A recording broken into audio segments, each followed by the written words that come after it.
तो अब तक हम लोगों ने प्राइमरी मेमोरी के कई सारे टाइप्स देखे। रैम, रोम। फिर रैम के भी कई टाइप्स देखे, रोम के भी कई टाइप्स हम लोग देख चुके हैं पिछले वीडियोस में।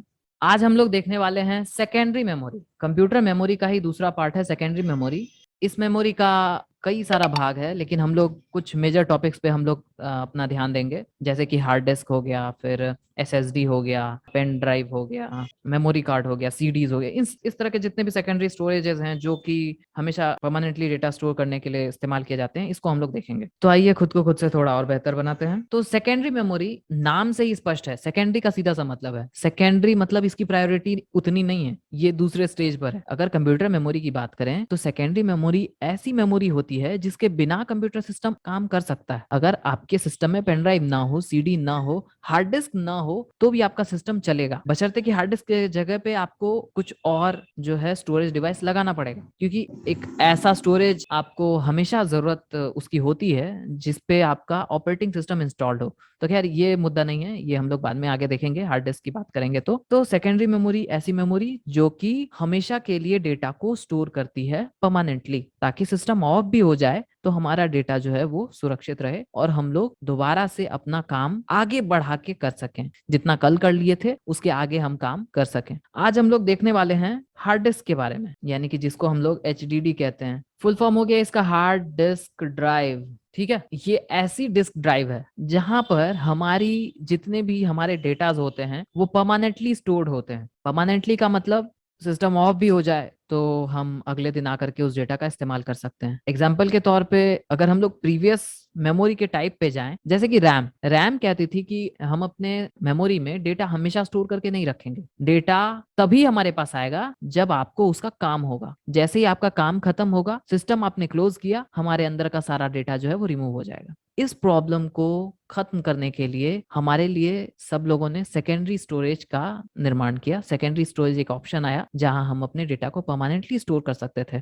पहले के जमाने में हार्ड डिस्क, पेन ड्राइव ये सब ना हो करके फ्लॉपी ड्राइव आता था। फ्लॉपी डिस्क एक छोटा सा स्क्वायर टाइप का होता था जिसमें कि 4 MB, 10 MB, इस तरह से बहुत छोटा अमाउंट जो है स्टोर करने के लिए होता था। ठीक उसी तरह से ये हार्ड डिस्क काम करता है। ये डेटा स्टोर चार्ज के फॉर्म में नहीं करता है, ये एक मैग्नेटिक डिस्क है, मतलब ये डेटा को मैग्नेटिक फॉर्म में स्टोर करके रखता है। तो इसीलिए जब सिस्टम बंद भी होता है तो मैग्नेटिक प्रॉपर्टी की ये एक बहुत अच्छी बात है कि वो हमेशा के लिए रह जाती है, तो इसलिए आपका डेटा भी हमेशा के लिए रह जाता है। तो हार्ड डिस्क एक सेकेंडरी स्टोरेज है जो डेटा को परमानेंटली स्टोर करती है, लेकिन मैग्नेटिक फॉर्म में, इसलिए डेटा हमारा हमेशा के लिए हमारे पास रह जाता है। अब अगर इसकी बनावट की चर्चा करें तो हार्ड डिस्क में कई सारे प्लेटर्स होती हैं, ये इस तरह से प्लेट्स बनी होती हैं। तुम लोगों ने ग्रामोफोन देखा है? पुराने जमाने की फिल्मों में दिखाता है कि एक प्लेट घूम रही होती है और एक साउंड जैसा इस तरह से ऐसे करके साउंड जैसा जो है वो निकला हुआ होता है। ठीक है, और ये यहाँ इससे किसी तरह से जुड़ा हुआ होता है, और यहीं पर एक कहीं पर जो है वो हेड लगा होता है, वो हेड जो है उस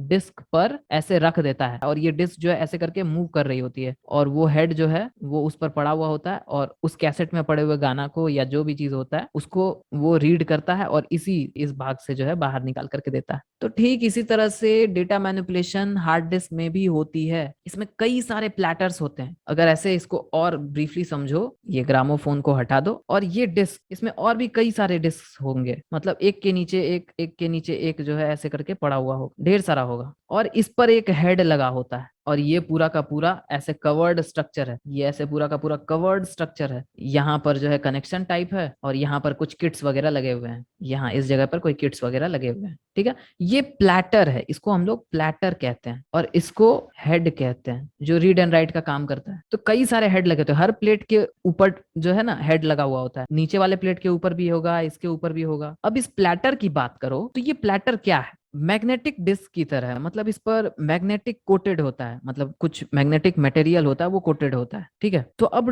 डेटा को जरा ऐसे समझो कि रैम में हम लोग टाइप कर रहे थे और टाइप करते करते ऐसा हुआ कि हम लोगों ने काम करना बंद किया और उसको फाइल मेनू में जाकर के सेव किए। तो सेव करने का मतलब है कि आपका जो रैम दिया हुआ है उस रैम से आप डेटा इस हार्ड डिस्क में भेज रहे हैं। अब ये हार्ड डिस्क में डेटा कैसे जाएगा? इंटरनल बात करो तो हमारा डेटा क्या है, 0 1। 1 बाइनरी, एक्चुअली में हमारे सिस्टम में तो ऐसा ही डेटा होता है। तो ये यहाँ से 0 1 1 0 0 इस तरह से ये डेटा जो है ट्रांसफर कर दिया गया यहाँ पर। अब ये किड्स इसको इंस्ट्रक्शन देंगे कि तुमको इसमें इसको डेटा स्टोर करना है। स्टोर करने के लिए जगह होनी चाहिए। वो जगह कैसी होती है इस प्लेटर में, अगर एक सिंगल वाले की बात करो तो एक सिंगल प्लेटर को हम उठाते हैं, ठीक है, ये है सिंगल प्लेटर, बीच में ये छोटी सी जगह है।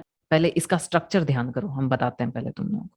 ये प्लेटर के चारों ओर इस तरह से ट्रैक्स बने होते हैं, जैसे स्टेडियम में तुम लोगों ने ट्रैक देखे हैं ना, वैसे ही ट्रैक्स बने होते हैं। और हर ट्रैक में सेक्टर बना होता है, और हर सेक्टर में ब्लॉक्स बने होते हैं, इस तरह से ब्लॉक्स बने होते हैं। और यही ब्लॉक रिस्पॉन्सिबल है डेटा स्टोर करने के लिए। It is called track. ये पूरा का पूरा इसको कहेंगे सेक्टर, और ये छोटा सा जो पार्ट है इसको हम कहेंगे ब्लॉक। तो अब हेड जो है हमारा यहाँ पर, ये पूरा यहाँ से वहां कवर कर रहा है। डिस्क जो है पूरा का पूरा घूम रहा है, इसको यहाँ से वहां ये पूरा कवर कर रहा है। कभी ये यहाँ आ रहा है, कभी यहाँ आ रहा है, कभी यहाँ आ रहा है, इस तरह से ये आगे पीछे करके डेटा रीड करने का काम कर रहा है। तो अब जब इसके पास डेटा यहाँ से पहुंचाया गया है, इस जगह की बात करो, तो यहाँ जो रैम इसको डेटा पहुंचा रहा है, ये क्या करेगा, ये किट में कुछ ऐसे मैकेनिज्म होते हैं जो इस हेड को बोलते हैं कि तुम उस डेटा पैकेट में से एड्रेस निकालो, अपने इस पूरे के पूरे ट्रैक के सेक्टर के ब्लॉक में ढूंढो किस जगह पे खाली है। अब खाली का क्या मतलब, यहाँ ये क्या करता है कि डेटा को मैग्नेटिक फॉर्म में रखता है। मतलब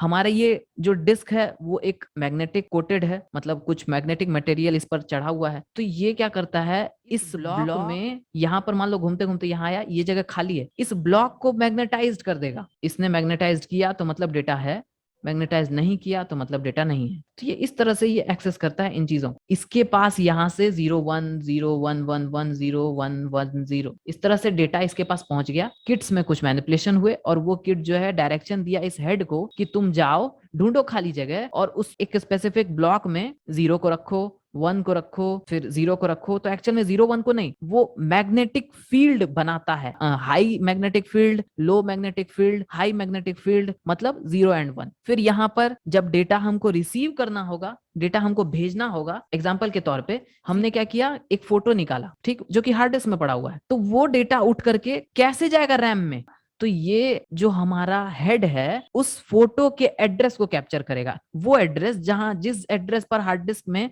जिस ट्रैक के, जिस सेक्टर के, जिस ब्लॉक में वो डेटा पड़ा हुआ है, उस डेटा को वो हेडर जो है उठाएगा। अभी वो मैग्नेटाइज्ड है और इस किट के पास भेज दिया। उस हाई मैग्नेटिक फील्ड और लो मैग्नेटिक फील्ड को 0 एंड 1 में कन्वर्ट करके अब सीपीयू क्या करेगा, इस रैम में जो डेटा पड़ा हुआ है 0 1 को, उसको अपने पास लेगा, प्रोसेस करेगा। फोटो है, ठीक है, तो डिस्प्ले पर दिखा दो। तो ये प्रोसेसिंग कुछ इस तरह से होती है। इसीलिए एचडीडी हमारा सेकेंडरी मेमोरी है, क्योंकि ये परमानेंटली डेटा को स्टोर करने के लिए कैपेबल है। बिजली रहे न रहे, मैग्नेटिक फील्ड तो हमेशा रहेगा। इसीलिए ये हमारा जो एचडीडी है यानी हार्ड डिस्क ड्राइव, ये डेटा को हमेशा के लिए स्टोर करके रख पाता है। तो आज के लिए इतना ही रहने देते हैं। अब बारी आती है एक सवाल की। तो सवाल ये है जिसका जवाब पिछले टॉपिक से ही जुड़ा हुआ है, गूगल भी करोगे तो आसानी से जवाब इसका मिल जाएगा। तो सवाल ये है कि कौन सी मेमोरी रिस्पॉन्सिबल है स्विच ऑन करने के बाद कंप्यूटर सिस्टम का कंट्रोल ऑपरेटिंग सिस्टम तक पहुंचा देने के लिए। तो इसका सही जवाब आप लोगों को टेलीग्राम पर या फिर इंस्टाग्राम पर मिल जाएगा। और अगर किसी पिछले टॉपिक में प्रॉब्लम हो या फिर किसी नए टॉपिक में प्रॉब्लम आती है इस फंडामेंटल वाले प्लेलिस्ट से अलग हट के भी, तो आप वो कमेंट और मैसेज कर सकते हैं। मैं पूरी कोशिश करूंगा कि आने वाली वीडियोस में उसका, उस समस्या का समाधान हो। तो मिलते हैं अगले वीडियो में नए टॉपिक के साथ। खुद को खुद से बेहतर बनाते रहिए। धन्यवाद।